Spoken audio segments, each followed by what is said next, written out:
What's up, you guys? Sean Ross Sapp here for the Wrestling Inc. podcast alongside my co-host, Mike Killam. Mike, this is your first podcast on Wrestling Inc.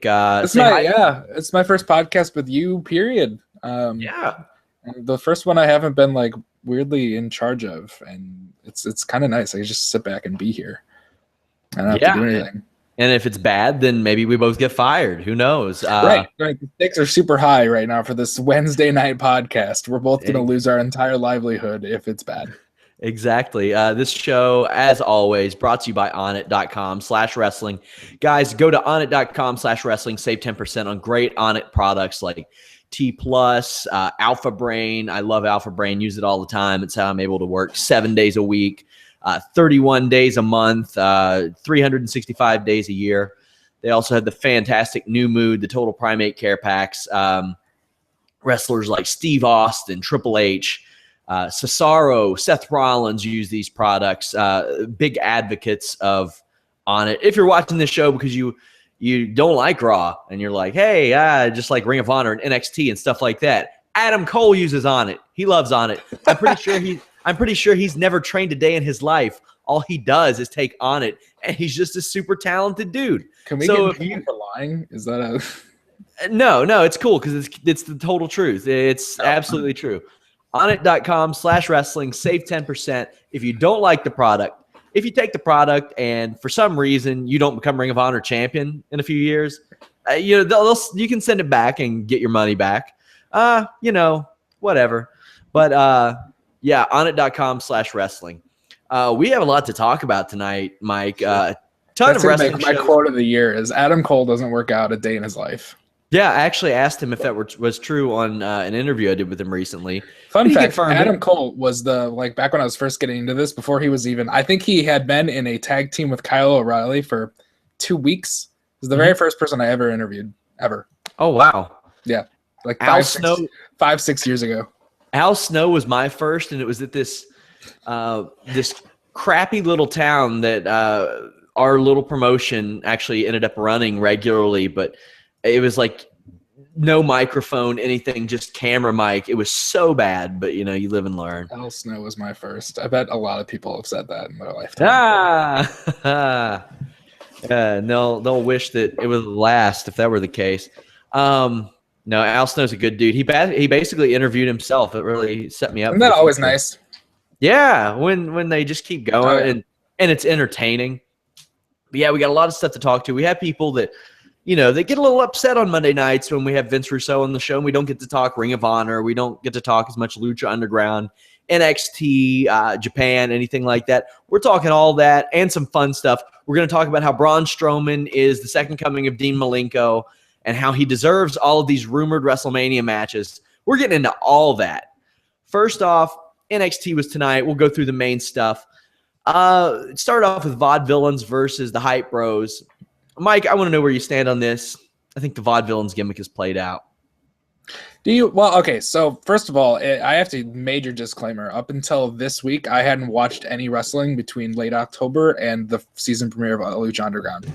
So that was the biggest break I've had as a wrestling fan since I started watching in 1997. So to me, seeing them, it wasn't as played out, but that's because I haven't seen them on TV in 3 months. So I might not be the best person to talk to about that. I've never been a huge fan of the gimmick to begin with, but I seem to be in the minority as far as NXT fans go. So yeah, I've never liked the gimmick.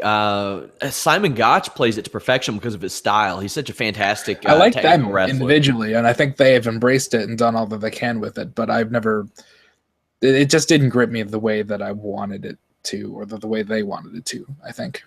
Yeah, they faced the Hype Bros. They won. One of my favorite things in pro wrestling is Corey Graves' utter disdain for Mojo Rawley. He hates Mojo Rawley. Corey Graves' utter disdain for literally every babyface on the roster is my favorite thing about NXT. He's including Tom Phillips. The quote, Tom, I might literally punch you in the face tonight, was like the best part of that entire episode. That was great. Also, to transition into more Corey Graves greatness, they had Enzo and Cass versus two guys who not only weren't named on the broadcast, are not named on Cage Match or Pro Fight DB, the two wrestling databases. That's rough. Yes, that's rough.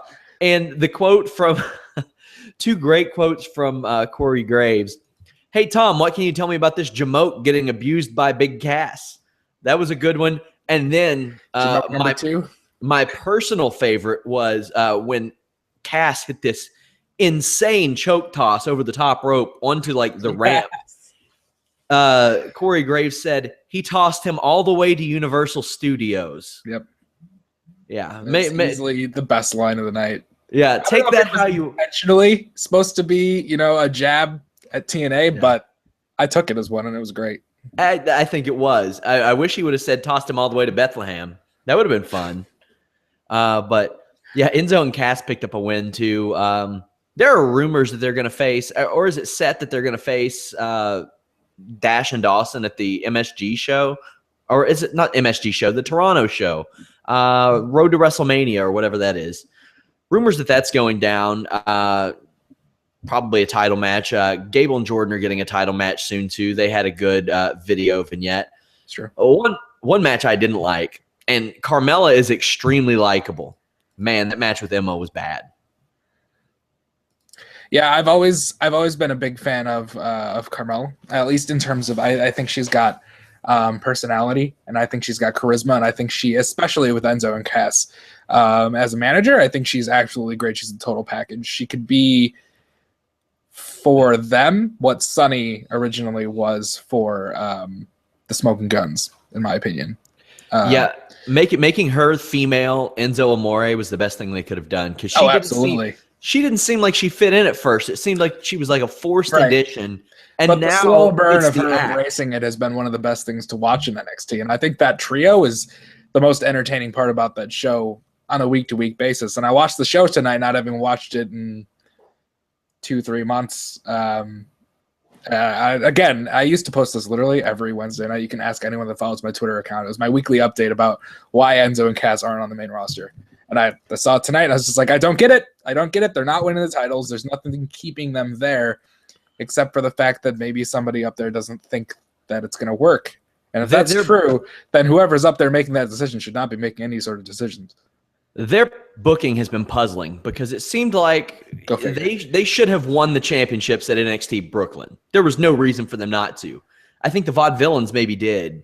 And I thought, well, maybe it's because they're getting called up. Well, they didn't get called up, and they still haven't been called up. I've been thinking that since like 7 or 8 months now.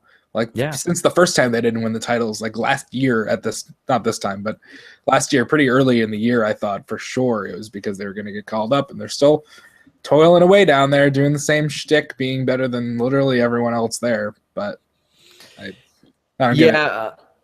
Yeah, super weird. They also had a Carmella backstage recorded promo, which I thought was good. She was interviewed by Tom Phillips. I think that's good when you don't know how somebody might react in front of a live crowd with that type of interview. I thought that was really, really good. Also, Asuka versus Santana Garrett in probably the best 3-minute women's match I've seen. That was pretty good stuff.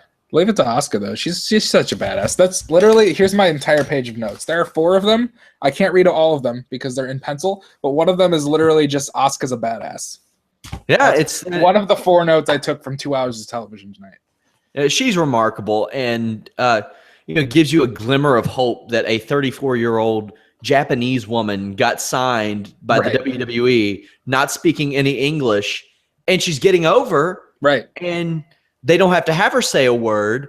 I want to kind of transition that into Shinsuke Nakamura. If there is one human being in Asia who does not need to say a word to get over in a professional wrestling setting, it is Shinsuke Nakamura. I know you covered Japanese wrestling for a very long time. What do you think of Shinsuke Nakamura coming to the WWE? Thoughts on a potential name change, and if he can get over? Okay, to break that down question by question, I don't want to come off as one of those people who have been doing it for a very, very long time, because I've really only been thoroughly watching New Japan for about 3 or 4 years. And there are people out there who will freak out if I proclaim to be anything more than just a minor watcher of New Japan Pro Wrestling, because New Japan fans are hardcore. Dave Meltzer, I am not. But the question, can Shinsuke Nakamura get over, is very easy. And I think it was actually Meltzer who said it very recently on one of his podcasts. It was, if you let Nakamura be Nakamura, and this has nothing to do with the name, they can at least they can name him anything. Allow him they're gonna fail if they think they need to change anything about him to make him successful, because he's easily the number one most entertaining person to watch in all of wrestling today in the last 3, 4, 5 years, period. And I'm including Daniel Bryan. I'm including CM Punk. I'm a Chicagoan. Chicagoan? I love Chicagoan. Illinoisian. I don't know. Does that mean you're a Cubs fan? I've got. It means I don't care about baseball. And sorry, Vince. No fantasy baseball booking for me, my friend. I've got Chicago Stars tattooed right here, so I'm a born and bred Chicagoan. But I will hands down say Shinsuke Nakamura is the more entertaining person over CM Punk of the last 5 years. The other question was name change. There's no reason to. They brought in Samoa Joe. They brought in AJ Styles. They seem to not care anymore. I think if they lock him down for long enough, he'll probably retire there, or at least go back to Japan where it won't matter, because nothing that happens in Japan matters to American fans. So I don't think they're worried about him making money off of his name post WWE, because nothing that he could do in Japan is going to matter to that company at all. Wale, there was a nickname that the rapper Wale gave Shinsuke Nakamura, and if they were going to change the name, I think the Wale recommendation would be good, and that is simply Swag Lord. Swag Lord, indeed. Hashtag Swag Lord should be his name. That's what we need. Yeah, Nakamura, and I see a lot of people saying that Nakamura should get Paul Heyman as a manager. Nakamura doesn't need Paul Heyman. It's funny. I've never heard. I was watching Monday's podcast, and you referred to Dalton Castle as the Freddie Mercury of professional wrestling, but he's like, to me, if he's the Freddie Mercury of professional wrestling, Shinsuke Nakamura is the David Bowie of professional wrestling, because there's Freddie Mercury and then there's David Bowie, and that's Shinsuke Nakamura is the real deal. Well, I always drew more of a comparison to him, like Michael Jackson and Anderson Silva. Yeah. Nakamura is a huge Freddie Mercury fan, from what I understand. Like a lot of his entrances and stuff. I remember thinking after the Wrestle Kingdom 9 entrance, when he came out with the crown and the red jacket, and I was like, that's the most Freddie Mercury, Michael Jackson thing I've ever seen in my life. We also had Finn Balor versus Apollo Crews. This match was much different than I expected. Finn Balor won with Bloody Sunday, which I was stoked to see, because I don't like the coup de grace as a finisher. Balor, I mean, he's never been accused of being the best wrestler in the world or anything like that, but his matches are getting kind of rinse repeat for me. Cruz has some obviously work to do before he gets to the main roster. Right. He's a very likable dude, but I could see his shtick getting kind of old, kind of like John Cena's did. But he has the athletic and a little bit more. I don't know. He's just got another element, but I mean, this is developmental. Right. I thought the same thing of Big E back when he was back way before NXT television on the network, when Big E was dominating NXT. He was sort of that big guy that could still do really agile things. Now, nowhere near the level that Apollo Crews could, because I've been following him since a lot of his indie matches and stuff for years. But Big E, years later, has reinvented himself as now one of the most popular acts on television. So what's going on over there? What are you doing? My headset. I know that's like the number one rule of production. Thanks for putting me on blast. I really appreciate it. That's like the number one rule of live production, is to not point out when something goes horribly wrong when the camera isn't on someone, but I am not about that life. Oh, cool. Thanks. Oh, yeah. We had somebody saying, why is Fat Lardy an effing world champ, dude? Well, should ask him that question on Twitter and see what happens. I gotta say, guys, if anybody has watched the Monday shows, you've seen me rip TNA to shreds. The Matt Hardy EC3 angle has been fantastic. Matt Hardy has been fantastic. He has committed his life to getting this angle over, and it's working. Matt is one of those guys that lives and breathes what he does, and I've known him personally for a very long time. Please tell me that was a gallon of water, not just like a gallon of milk you're chugging. Why do you keep doing this? Because it's it's the most entertaining thing. It's the most entertaining part of this podcast is watching you do random shit with guys, cameras not on. Here it is. The elephant in the room. I drink a gallon of water at least a day. That's good.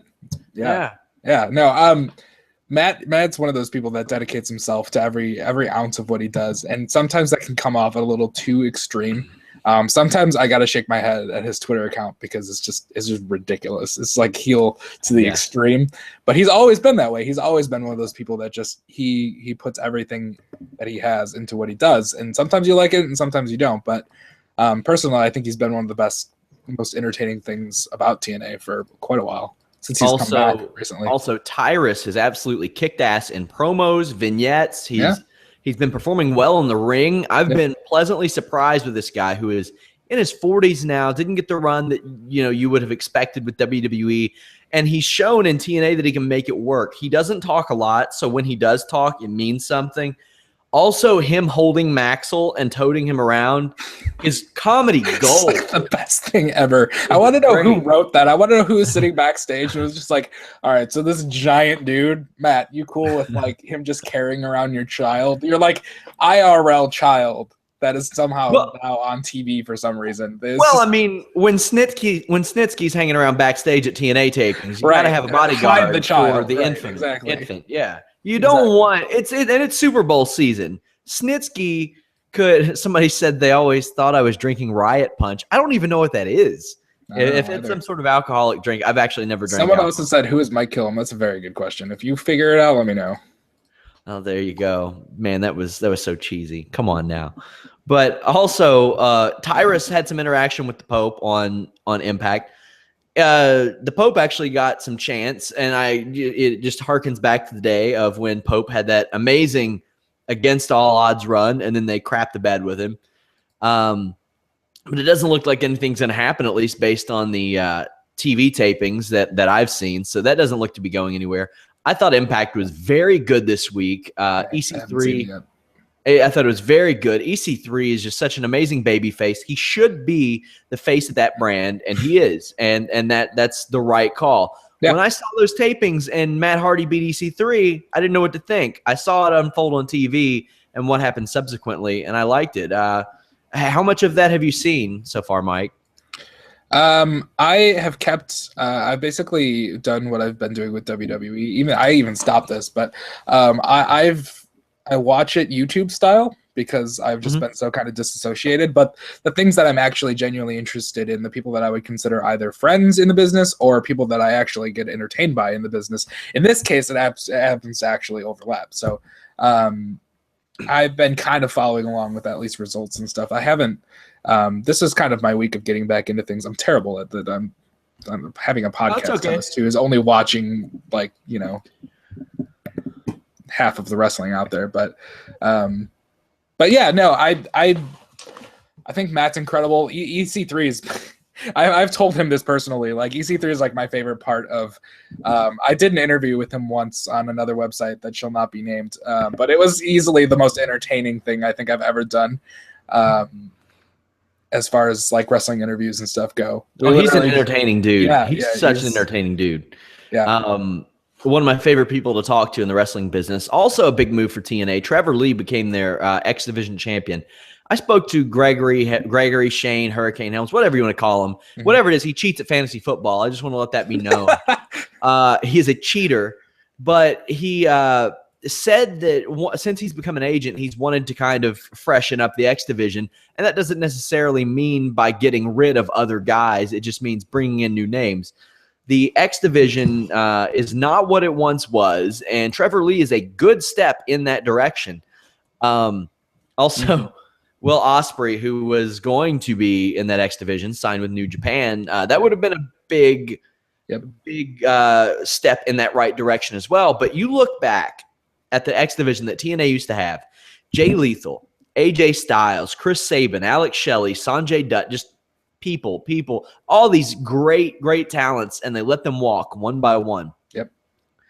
Got to get back to that. They got to make that special. And as Shane Helms said, been saying that for a decade, though. Yeah. They've got to make it special. Not every time it looks like they're going to, it just fades out after a while. Well, We're right back to this point where we're just saying they bring in the talent and then they give up on it, and they bring in the talent and they give up on it. It's just like, it's just consistency, just sticking to it and building characters and long programs and actually giving it the same attention that you do your world title. That's really all you have to do, is actually give it some attention and don't give up. Don't give up is the key. Yeah, and I've noticed guys like DJZ really stepping up since guys like Trevor Lee were brought in, or at least at the tapings, which is good.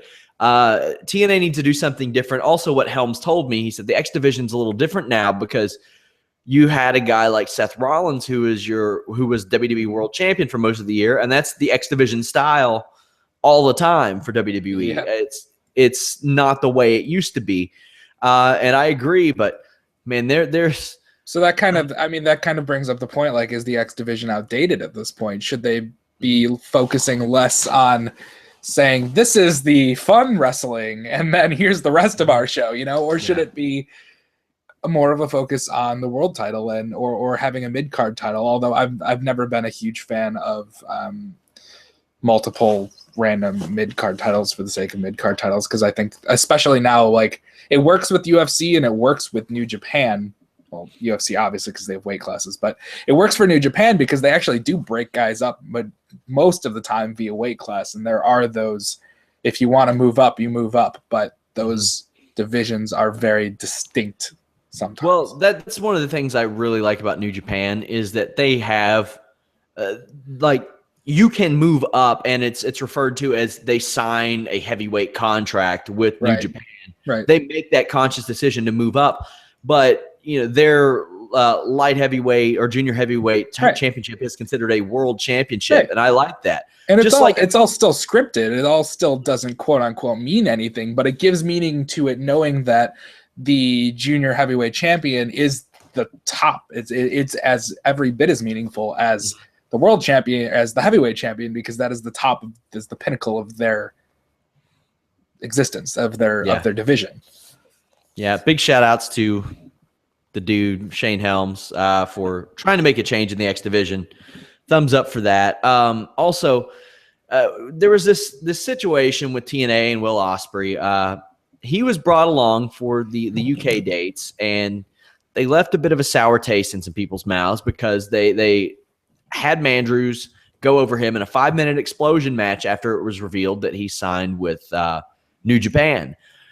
They kind of they made a little bit of, they actually had him booked in a main event tag match for at least maybe one of the one night only pay-per-views, something like that. We'll have to see how it goes. What were your feelings on that once they found out that he was with New Japan? Keep in mind, they wanted, maybe I should give a little backstory. They wanted Anderson, Gallows, and AJ Styles to come into TNA. Mm-hmm. They were willing to let them work with New Japan as long as they could come into TNA, but New Japan said, hell no, we're not doing that for a multitude of reasons. Right. The treatment of Okada. TNA has had a long history of not doing anything with New Japan, his stars. And doing weird things with Japan in general, like, working a co-promoted show with, who was it, 0-1? Wrestle One. Wrestle One, and then doing these weird title changes on tapings before that, that they have to pretend didn't happen, and then the whole IWGP. Because that's because in the US you can do title changes and then still do live events, and the fans don't care. But in Japan, if you change a title off television, and then that title change isn't supposed to happen for 6 months down the road, the Japanese people see it as a sign of disrespect if you bring your champion to TV. It's not really your champion, so it created a whole sort of cluster F of And then there was the whole IWGP tag team title thing where they did an unauthorized IWGP tag title change. Oh, yeah. And it pissed off New Japan. So, TNA should want to maybe repair that relationship. They should want to, but New Japan should not care at all. New Japan should wipe their hands of that altogether. It's super weird. And Will Ospreay had 5 matches, I think, on this tour, and won one of them, which was a tag match that's just going to be on a one night only. Mm-hmm. Maybe not the way to do that, but maybe it's just too far gone at this point. What do you think? Okay, so there was a lot of questions and a lot of then backing up. So what was your original question? What am I thinking about what? How do you feel about TNA, jobbing out this guy once they found out that New Japan had signed him? I mean, at that point, I don't know if they had much of why invest in a guy when you know he's not going to be a part of your roster? I mean, they don't get anything out of making him look strong just to send him off to another promotion that isn't really competition, because again, there's very, very little competition between the US and New Japan, even with them being on television in the States now, albeit a year later, which is some of the best television period out there. I don't know if you've watched the New Japan on AXS television, but it's incredible. Oh, of course. Yeah, I cover it every week. Okay, Mike, cool. Get with the program, buddy. Okay. I'm sorry. Gosh. Terrible employee.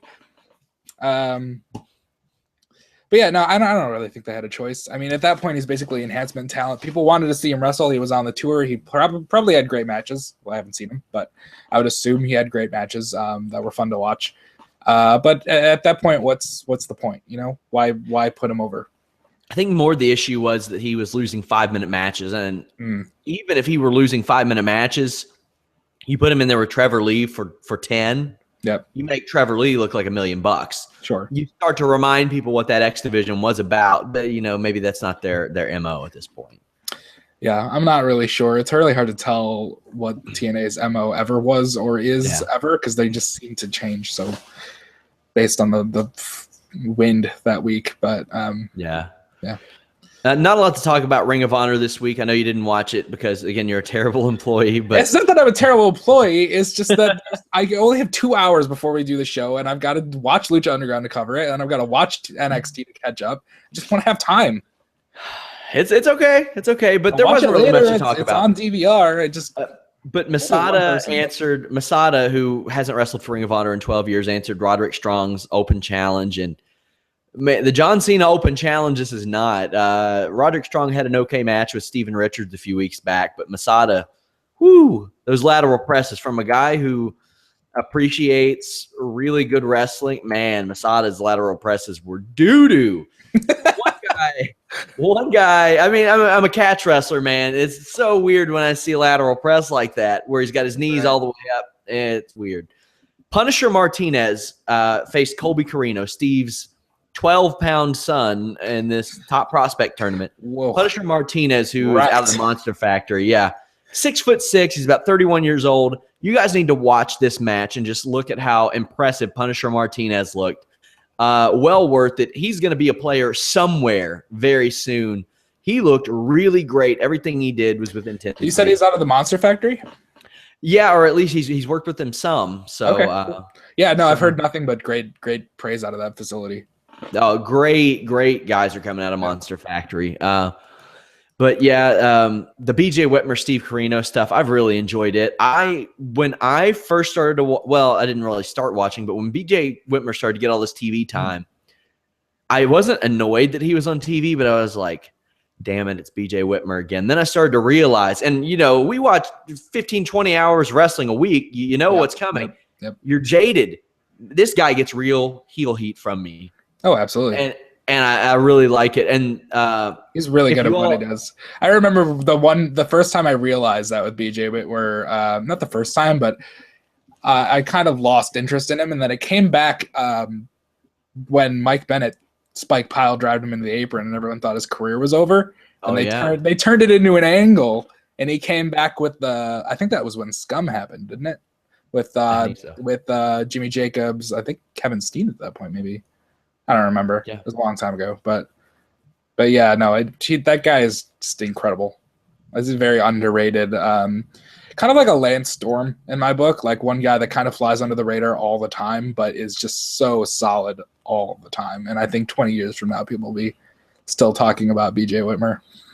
Yeah, he had a great sell. Like when they had to write off the Carino Whitmer storyline for a while and they had to give it some resolution, Carino just rolled in the ring, punched him in the mouth, and he took a great sell. It was perfect. Great way to do it. I mean, what better way to solve something than just get knocked out with one punch? Also, the main event was oh god, main event was Adam Cole and Jay Lethal against Red Dragon. Great finish to that match. Go check it out. Now we get the fun stuff. I was gonna say, is there a better tag team in professional wrestling than Red Dragon? But then I was like, oh, the Young Bucks exist. Fantastic. So here's what I want to ask, and maybe it's just me being weird. How much more have they improved since Davey Richards left that company? Oh my God! Yes. Is that a coincidence or is that not a coincidence? What do you think? Since Davey left Ring of Honor. Yes. Yeah. I don't know if it's a coincidence. If not, like the Ring of Honor, just like Lucha Underground, has an hour of television every week, and for a while they haven't really. It's never a focus on the television, but they only have so many spots to give, and they only have so many people to put over. And their titles, unlike most other companies, actually mean something. They don't just flop them around from random people to random people.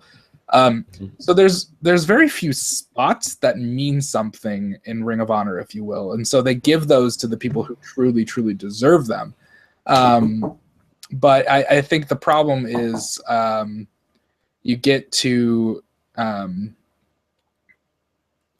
place where you just run out of spots. And when Davey left, he really opened it up for someone like Kyle O'Reilly to come in and do the exact same thing. If not, I don't know if better, because Davey's Davey, but yeah, it just comes down to who's on the card. I don't think Davey being there was necessarily bad for either of them. It's just that they needed someone to fill that role. There was a lot of heat associated with him, though, when they got out on the road that one time. Holy crap! There was a lot of heat associated with those guys, but I think that Kyle O'Reilly and Bobby Fish are Kyle O'Reilly had my favorite match of the year.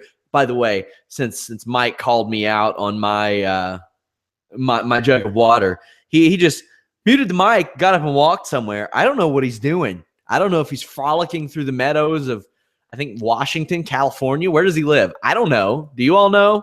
I just met him. Where is he? I don't know. But hopefully Mike comes back, or else I'll just do this podcast solo. But anyway, Kyle O'Reilly and Kushida was my favorite match of the year last year. I don't often watch a lot of matches that don't have English commentary. That one didn't, and I thought it was unbelievable. Really great stuff. While I hear Mike. I hear Mike again. I hear Mike. I think emergency situation I had to go take care of. Did you have to take a whiz, Mike? No. Oh. Do you have strep throat? Nope. Why would that be an emergency situation where I would have to leave?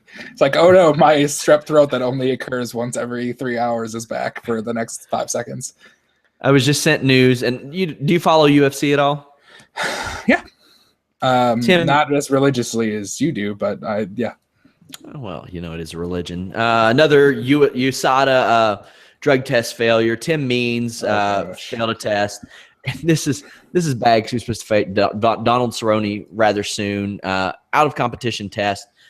This stuff is they're getting cleaned up fast. And UFC announced that Luke Rockhold would face Chris Weidman in a rematch at UFC 199 in June.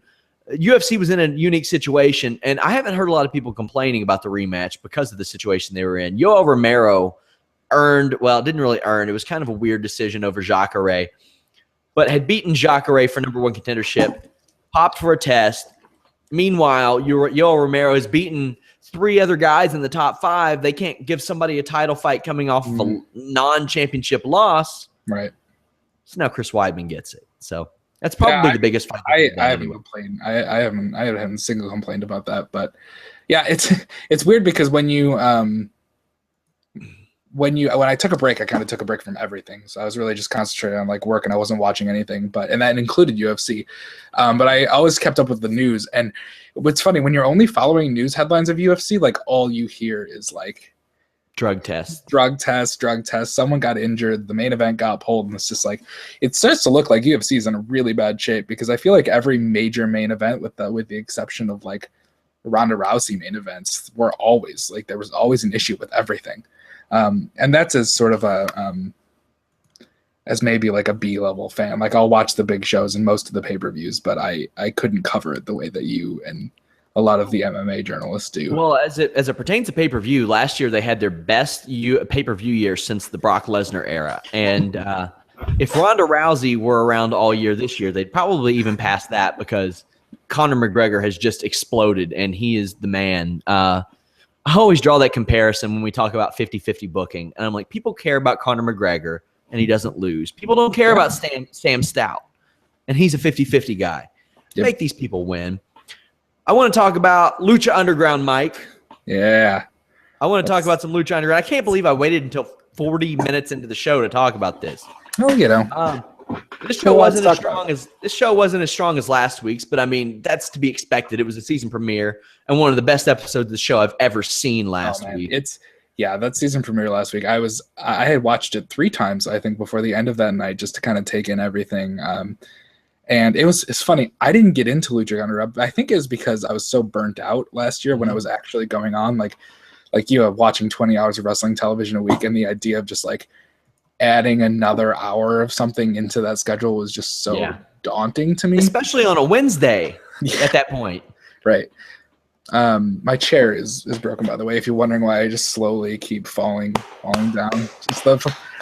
I'm going to start here. Ready? I'm going to start here, and by the end of this sentence, I'm going to be like back down here. Mike is making great first impressions, guys. Yeah, look at like the white background in the room. I used to have like the whole studio set up with all of my stuff everywhere, but since then, it's maybe by next week I'll have everything figured out. But it's been like years since I've done any podcasting. So I mean, the guy comes this over. Is what you get. I'm sorry. The guy comes over from the Paragon Pro Wrestling of wrestling journalism to Wrestling Inc. Whoa. And then his seat's broken. Shots fired. I don't even know what to do with that. Was that an insult or not? Like, I don't even know. It was. Because Paragon Pro Wrestling uses unlicensed themes or uses licensed themes that they don't have the rights to, stuff like that. Yeah. You were never guilty of that, though. You were never guilty of that. I think I'm legally allowed to not talk about this, I think. I don't think I'm. If I want to keep my job, I probably shouldn't talk about it either. Yeah. But, if I want to keep the job I don't actually do very much anymore, I should probably not talk about it. Yeah. But what was the question? Oh, Lucha Underground. Yeah, let's talk about the Jim Cornette hours. Oh my God! So I read the rant on. I know. I watched your show. Yeah, I read the rant on waiting Monday very patiently since Monday to get to this. Tell me what you think about this. Jim Cornette once told me to go kill myself on Twitter. I don't even remember what I said. It wasn't even that bad. I think I just disagreed with him, and he told me to go kill myself. So, I mean, reasonable. Well, he lives about an hour and a half from me, so I have to be careful. Yes. Yeah, he might hobble over on his tennis racket and beat you to death with his old man hum. Yeah, and now I'm distracted trying to figure out why it was he told me to kill myself. I think it had something to do with Vince Russo, honestly, but as those things tend to do. If we could ever get like a documentary on the rivalry between Jim Cornette and Vince Russo, it would be the best thing I've ever seen. I thought I did that Hassan feature, and I was asked to do some more. That was really good work, by the way. Thank you very much. And I was thinking of possible topics, and I was like, maybe I could do one about Vince Russo and Jim Cornette. And Jim Cornette has, he actually offered to help with the Hassan story. It didn't work out. And I was like, I bet he would accept it. And then when if I told him what was going on, he'd be like, hell no. Right. And, I can't write a story based on hell no, go get effed. Yeah, I don't think you could. I don't think you could pay them enough money. I don't think the company has enough money to pay either of them to do that. So, I know they'll both do it if the money's right, because at least Jim is that kind of like, he'll do it if the money's there. But maybe Sean Oliver can make it happen. So Lucha Underground. This is I've done millions and millions of podcasts, but hundreds and hundreds of podcasts over the years, and this is always the problem. There needs to be at least one person. Like, we need to have Raj here to be like, yo, stop. Talk about the damn show. Or we never will. Well, I'll say this. At no point until like the very end of the match did I think that Killshot stood a chance. And he almost beat Johnny Mundo. And I was like, oh, this is going to happen. And it was weird. It was like a whole hour long of like, because we'll get to that in a second, but it was like none of the matches seemed obvious, and then it didn't really go the way that. And I'm not sure who's the booking just seems weird, not in a bad way this season, but it just seems like every contest is really close and neck, and there's not really, no one's getting jobbed out.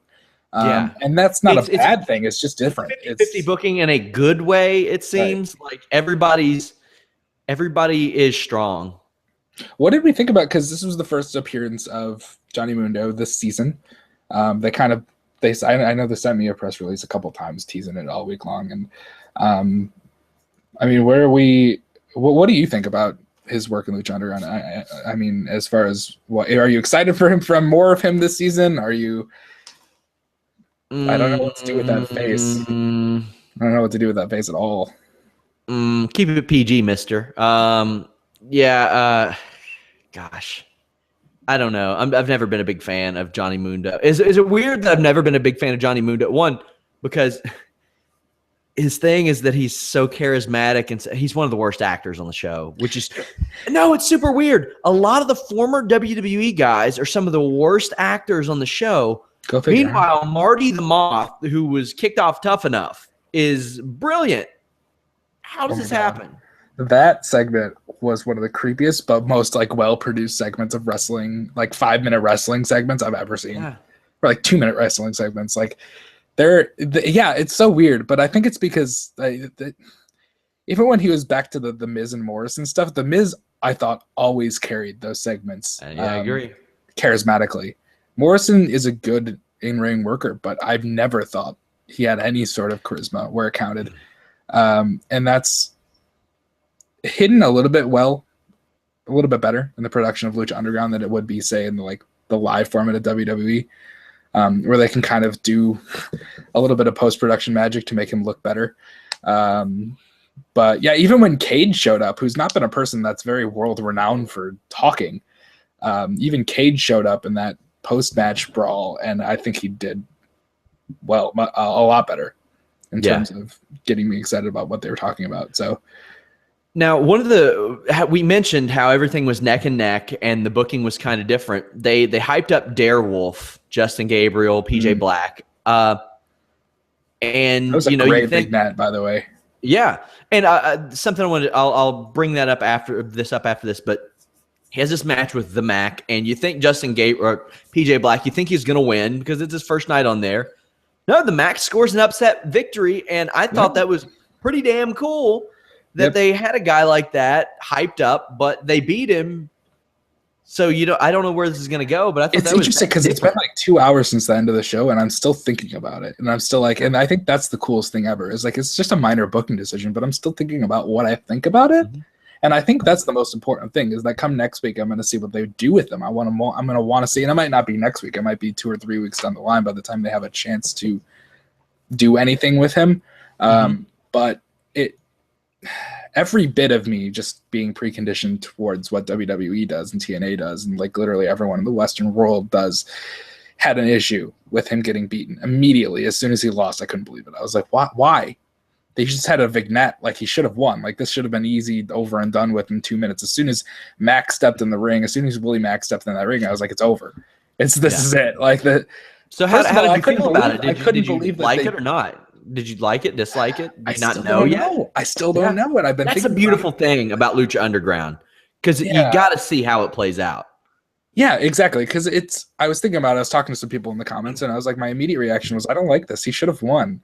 Because that's always what they do with new talents. You put them over. And someone said it seems like Lucha Underground wants the new talents to pay their dues, which is like, yeah, I can get that because they do that in New Japan for months. I mean, they take the new guys and they put them in mixed tag team matches on the undercard for months until they feel like they paid their dues and they're ready to actually get some spots.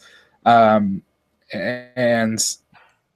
at the same time, this isn't your typical wrestling. They only have an hour of television. He might only have 45 minutes this entire season cumulative time on television. So it's hard to say necessarily. Like it's going to have to, it'll be one of those things we look back on in maybe 2 months and go, I wonder if this is a good decision or a bad decision, because I don't know how they're going to use Mac this season. I don't know if they're going to continue using PJ Black, and if so, how frequently. But I don't know. Well, I know Black had to drop the Global Force Next Gen title because he signed with Lucha Underground, and who knows if GFW Amped will ever see TV. But it's weird because he's using the same character that he was forgetting that exists, and that sucks so much because at one point it was like the most hyped thing. Yeah, well, I mean, I did a year ago. A year ago, it looked like they could get on TV because everything was getting on TV. But now, that's kind of a sign, though, if they can't and everything else is how but that's maybe just because of the market saturation. But anyways, I guess we'll see. I still kind of think I would have gone the other way with it. I would have had him win because I honestly why go through the whole thing of doing that like 3 or 4 minute long vignette to hype it up and then have him lose? Like, it just doesn't come across unless it's for a reason. Yeah, it just doesn't sit well. I'm excited to see how it plays out. Which it's funny because the Global Force Wrestling thing, from what I understand, is produced more like a reality type of situation, like reality-based vignettes and things like that. Now he goes to Lucha Underground, where it's more of it's the exact opposite. It's a cinematic type of way, and I think it's going to work really well. Really, I think that character might have worked pretty well with both of them. Him filming himself jumping off of crazy stuff, and with the power of cinema, he doesn't really have to jump off that crazy stuff. They can just build it however they want because it's a TV show. And that's Jim. Given that this is the first podcast we've ever done together, and this sort of the point of it is to talk about Lucha Underground and NXT. My question: how do you feel about the cinematic approach that Lucha Underground is taking? Because personally, sometimes I feel like it works, sometimes I feel like it doesn't. But overall, the aesthetic approach to this show gives it something that is completely and wholly different. That's what I like. Which is why I keep coming back, because even in the season premiere, even in this week, there's some moments that are still a little bit cheesy. It's very obvious when actors are not good actors, but it's also really obvious when you do have segments like that. That Vampiro opener was the coolest thing I've ever seen in wrestling. Yeah, it was like the coolest cinematic I've ever seen. You don't have people like Naomi and Sasha Banks looking like they're in a school play. Right. You have multiple takes. It's one of the benefits Lucha Underground has. And when it first happened, when the cinematic stuff happened last season, I was like, ooh, I don't know how I feel about this. Then I stopped myself and I was like, well, why is that? Because I've been conditioned to see this live thing the way that it's been done forever. Different doesn't mean bad. Different can mean good. It can mean bad. I mean, the XFL was different. Doesn't mean it was good, but there were things. And by the way, 15th anniversary of the first XFL game today. Ooh. But there were things about it that were good. There are things about this that are good. There's some things that I don't maybe necessarily like. But then you have you take people like Marty the Moth, who maybe in front of a live mic he sucks. Who knows? But when he's in those cinematic things, those cinematic scenes. He's magic. The cinematics are, to me, what sells the show for me. Because I'm above and beyond being a professional wrestling fan. I'm a film, cinema, television fan. I enjoy editing and production, and I like the work that goes into these entertainment spectacles. And that's why wrestling has always been so interesting to me, because it's like they try and combine that with a carnival, with sport, with live action, with all of these weird things. And Lucha Underground is like taking that back to, this is a television show first and foremost, with elements of all of these things and love. And so that's, sometimes it hits and sometimes it misses, but sometimes you get a good performance on a TV show, sometimes you get a bad performance, and that is, you roll with it because that's the script for that week. But yeah, no, I especially in segments like the Marty the Moth thing and all of the Dario Cuento stuff. And when it's bad, you can kind of just brush it off as it being like a bad Mexican soap opera. Yeah, so. Somebody in our comments says those 6-sided rings are garbage. Well, Lucha Underground doesn't use those. They're even worse to bump on, the 6-sided rings, and the ropes are too tight. And worse is subjective. I know a lot of people like them. A lot of people don't like them. AJ is one of those people that says he likes the stiffness of them. A lot of people have said they don't. So, also, and the main event was Prince Puma and Pentagon having to work together. They beat the disciples of what are they called? Death? Disciples of no, not death. DOD. That's what we'll call them. Either way, they won. They didn't tease. They got into it afterwards, and that's going to be a fun program. That's the type of thing. They've got 2 strong characters, Prince Puma, Pentagon. No title involved, and it's going to mean something. And that's rare in wrestling. It's just interesting because it's like they took everything in the first season and they took what mattered from it and they extrapolated it and brought it into the second season, and now they're using all of those things to build new programs for the second season, and that's what you don't really see of much in wrestling. A year from now, I guarantee you, like, write down all the people that matter and all the things they're doing and their heel babyface alignment. A year from now, none of those things are going to mean anything. They're all going to be all over the place, and they're not going to play off each other at all. But in Lucha Underground, it matters. They constantly are referring to things that happened in the first season, early in the first season, middle in the first season, late in the first season. And the only reason this program means anything is because you have the development of both of those characters along, and the development of Mil Muertes along the entirety of the first season. So yeah, another good episode. Again, I thought it wasn't as strong as last week's, but it was a premiere. So yeah, well, what are you gonna do? We'll get to some questions. We had one on the YouTube that said somebody asked. Go ahead. The Rey Mysterio hype. Oh, and yeah. I wanted to write this down. Right. I wanted to write this down because I saw someone on Twitter mention, like, why is it that when Rey Mysterio was in WWE, everyone just wanted to retire, and now that he's in Lucha Underground, everyone's losing their mind? And that is a very valid question. Yeah. Well, I mean, you saw a little bit of excitement, the excitement with Sting when he was in TNA and when he moved to WWE. Similar things. Kind of weird. But, sometimes a change of scenery is good for people. Yeah. Yeah, sometimes you need that. Yeah. One of the questions, will Holly Holm be as much or more of a draw than Ronda Rousey? Not a chance. Nope. Not a chance. That's nothing against Holly Holm, because the end-all be-all of MMA is not who – okay, depending on who you ask, they'll say the end-all be-all is who draws enough money. And I'm sure if you're Dana White, that's absolutely true. But if you're a fan, the end that question is kind of moot. Like, I don't really care necessarily about draws because I care about the end product. I care about the entertainment and the good fights and seeing the good matchups. Holly Holm, I think, is going to be incredible for the sport. And I've been saying that all along, regardless of whether she wins or loses. I'm actually glad that she won, despite the fact that I'm still a huge Ronda Rousey mark. Because the rematch is going to be even bigger. Now there are, it's not even that, but now there are two of them. Now there are two people at the top of, because Ronda, I don't think really lost in the end game. If she comes back and she is still Ronda Rousey, there are two people at the top of the absolute pinnacle of women's MMA. And to say nothing, I don't mean to disrespect the other women that are very, very, very good that are fighting right now. Even the other champions, there's no one quite at that level. And it's my 2 cents, personally. Like Nakamura, well, yeah. Also, I mean, there were a series of events. I mean, there was a lot of stuff surrounding that loss to Holly Holm, between a terrible coaching, between a bad game plan, her mom and her boyfriend both in the news. You never know how that will react, that will change with the rematch. Right. Somebody asks, like Nakamura, Pentagon has a level of cool that transcends language. How long till E comes calling?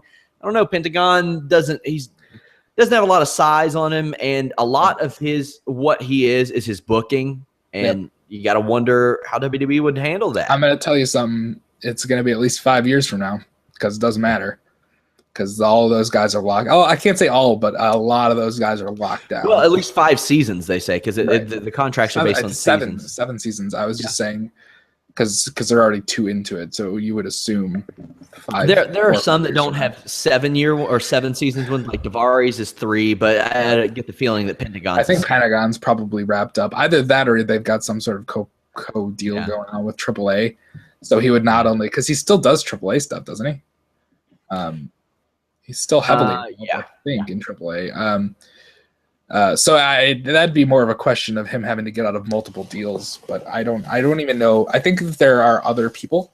I don't think Mexico's really on WWE's radar right now. I think New Japan definitely is, for whatever reason. I think they're just looking at the quality that is coming out of Japan, especially with guys like Devitt and AJ Styles coming in, and Triple H being in the ear of people like Devitt and Finn Balor. Hideo Itami, Sami Zayn, Kevin Owens. You're going to start seeing a lot of the people they prefer to work with coming over, because they want to change the landscape to be what they're comfortable with. How is it, or how mean is it, that Paige carried the entire division and then Charlotte only to not have a place on the Mania card? I don't know that there was much of a division to be carried during that time. Yeah, that's just part of it. And Paige was a she's bright 20 star in a sea of mediocrity. I mean, yeah. And she's like, what, 23, 24? She's going to have maybe. opportunity. Yeah, exactly. And it's not like she's doing nothing. I mean, she's still, I haven't watched it in 3 months, so I guess I'm not the person that should be saying that at all. But yeah, I mean, I get it. It's sort of, but a year from now, Charlotte and Becky and Sasha Banks aren't going to be the end all be all. I mean, they're not going to be the only 3 people having title matches for the next year. So, I mean, Paige will get back in there, I'm sure. Also, some news: UFC Fight Night 87 has been changed to UFC 198. I'll have to look into more about that later. We've only got a few more minutes to do questions. Let's see here. Is Dean Ambrose the Marty Jannetty of the Shield? No, there is no Marty Jannetty of the Shield. Yep. No, there's that. I hate that comparison, is because every time there's a tag team, someone has to be terrible. Not terrible. Marty Jannetty was great at what he did, but someone's got to be left behind, and that's just not. It's not. First of all, there are 3 of them, so that already takes them out of the conversation, and it's just not. That's just not how it works. Not one of them is going to go on to become the greatest thing ever, and one of them is going to be totally forgotten by the mainstream fans.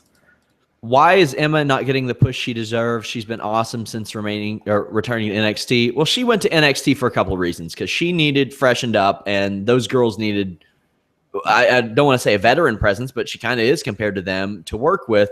She went undefeated. People don't realize this. She went undefeated for about 4 months. After the SummerSlam, the win that she wasn't supposed to get, she didn't lose again for like 3 or 4 months until the Asuka match, which was awesome, by the way. Yeah. Do you have any thoughts on that? Emma's kind of one of those people. I didn't get her appeal back when she was popular in NXT. So you hate Australian people. You hate Australian people. No, I don't at all. I think she's talented. I think she has a lot to offer. But I mean, I'm so jaded on this. But yeah, I don't even think like the current quote unquote women's revolution in WWE is even that impressive as opposed to where it could be. I think the Becky and Charlotte storyline was fantastic. And again, I've been gone, so I can't speak to that. But as far as you missed the one good thing. You missed the Becky Charlotte stuff. That stuff was. But I didn't miss 3 months of other stuff. Saying why is Emma not doing more here? The same thing could be said for 30 other potential women who have come and gone in the last decade of WWE not doing anything with women. So. If you want to raise that flag, you're going to have to raise it for literally the countless amount of talented women that came through and didn't get anything just so they could put over the Bella Twins. Yes. Why is Naomi not doing more? Did you why see is her Cameron promo employed? Yeah, true. Did you see Naomi's promo Monday? It was garbage. No. Would you rather see Sonny's motion picture or Braun Strowman put on a classical technical Iron Man match with Taker at WrestleMania? Well, let me tell you guys. Anything that's not Sonny's video. Both would be car wrecks that make me vomit violently and would take multiple sittings to get through. So there you go. I like this question. If Reigns becomes the new face of the E, can they finally turn Cena heel? My question is, what happens when you put Roman Reigns and John Cena in the same ring at WrestleMania? What does the crowd do? Because they're going to make noise. Right. But what is that noise going to mean? Is the thing, are people going to be like, all right, we're more comfortable with people that we know already. What about here for Cena? What about a Roman sucks, Cena sucks chant that just is completely offbeat? Yeah, that'd be iconic, I think. That moment where they realized that they messed up so bad. Yeah. No. Question: China or Sunny? Oh man, I'm letting you take this one. What is the question? China or Sunny? There's so many things I could read into that. Come on, you know what it means, Mike. Yes, I know what it means, but I don't feel like objectifying women on a podcast right now. Oh, I think that's fun. I'm going to say China because she was incredibly important to the role of women's wrestling, and because I respect all women, I will not answer your sexist bullshit question. Let's see. We don't have time for How Would You Fantasy Book Mania. Maybe we'll do that next week. By the way, guys, if you like the show, subscribe on YouTube, give us a thumbs up, leave us a positive review on iTunes. Come back, watch the episode 700 times so we get lots of views, so we can keep doing these on Wednesday. It's a more loose, free-flowing type of show. Our fate rests in your hands. We're going to get fired. Well, now they're not going to come back because they don't want your smelly-ass feet in their hands. I thought this was a PG podcast. I thought I was the only one allowed to break the... Whatever. Either way, guys, leave us some positive reviews, thumbs up, things like that. We really appreciate it. Clyde says, I like Mike keeping it real. Well, there you go, Mike. You have some fans. Keeping it real since 2016. I'll tell you what. I made the decision this year. That's my New Year's resolution. I'm going to keep it real. That was all. Sometimes keeping it real goes wrong.